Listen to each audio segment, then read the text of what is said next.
What is a chess outpost, and how does it exploit weaknesses? Imagine having a powerful spot on the board where your piece can sit comfortably and threaten your opponent's position.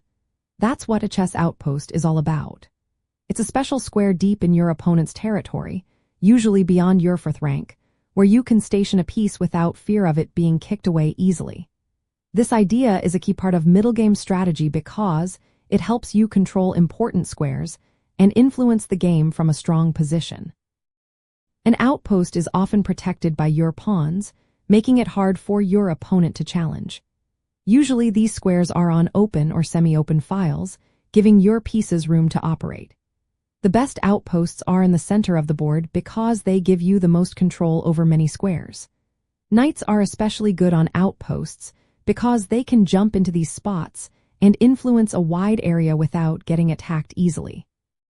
Bishops and rooks can also use outposts, especially on open files, to threaten weak points or support your attack. There are two main types of outposts.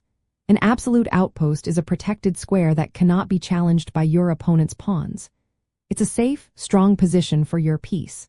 A relative outpost, on the other hand, can be contested by your opponent's pawns, but doing so might weaken their position or create new weaknesses. For example, pushing a pawn to challenge a piece on a relative outpost could leave their pawn structure compromised or create holes in their defenses. Using outposts is a smart way to exploit your opponent's weaknesses. When you place a piece on an outpost, you gain control over key squares, limiting their mobility. This can force them to make awkward moves or weaken their pawn structure to defend. Outposts also set up tactical opportunities. Your piece on the outpost can attack weak pawns or support a breakthrough, making it hard for your opponent to defend everything at once. In middle game strategy, spotting potential outposts involves watching how pawn moves create or destroy these squares.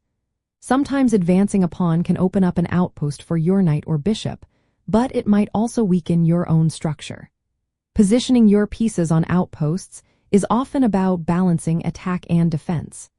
Knights and bishops are great on outposts because they exert influence without being easily chased away. Rooks are effective on open files, especially if you can establish an outpost on one. Thinking about how outposts fit into your overall plan is important.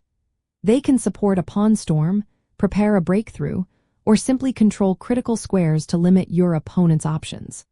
When you understand how to find and use these outposts, you can turn your position into a more active and threatening one, making it harder for your opponent to find safe squares or counterattack effectively.